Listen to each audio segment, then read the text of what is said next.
मतलब संदो प्यार नेठ ज़ाहिर थींदो आ। साजिद घोटा सालिह जागी राणी समझ में पोईंदो आ। दुख जॾहिं ॾींदो आ पिरी पंहिंजे सिर मूंखे।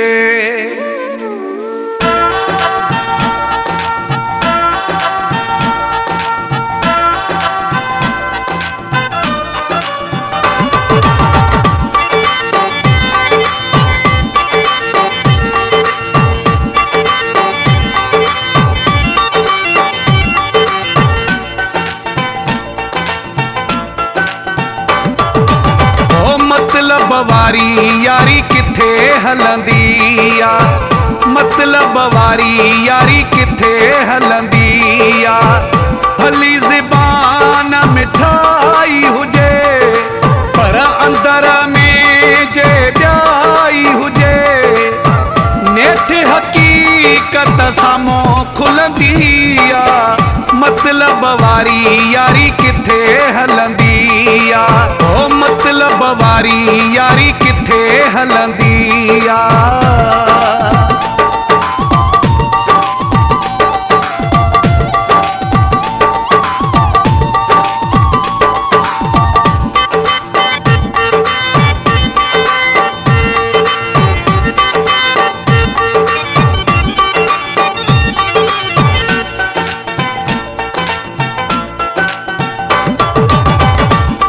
खे काई पाड़ न आहे लिखंदो कहीं जो साड़ो न आहे।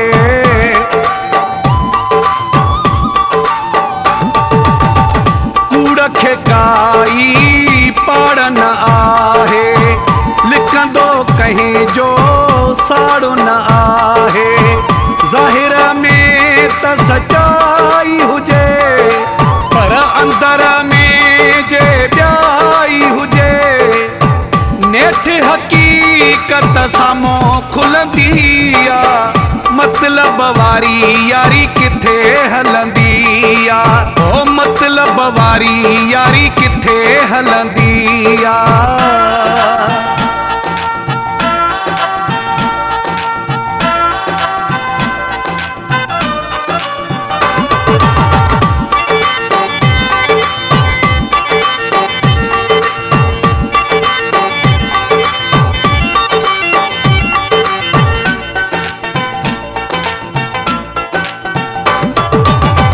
फ़ाइदे वठण ताईं यार सदाई महल ॾुखीअ में पासा मटाए।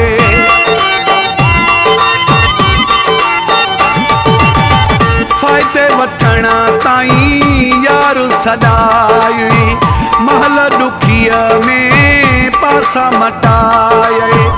अचण वञण में घणाई हुजे पर अंदर में जे ॿियाई हुजे।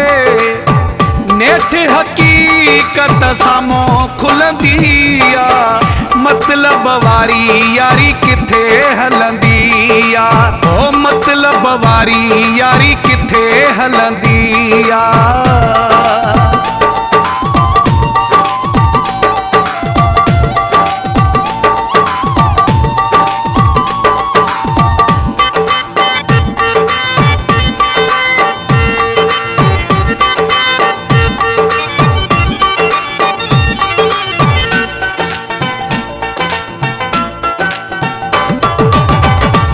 असली जांजा ॻाल्हि सिधी आ।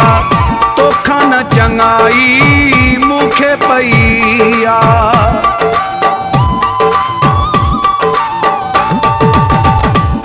असली जांजा ॻाल्हि सिधी आ। तोखां न चङाई मूंखे पई आ।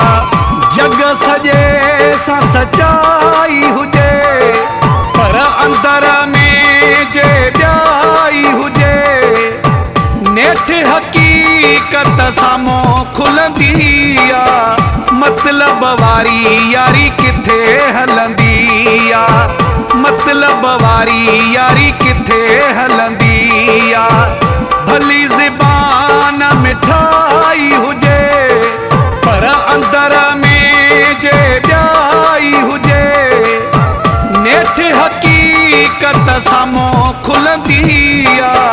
मतलब वारी यारी किथे हलंदी आ, ओ मतलब वारी यारी किथे हलंदी आ।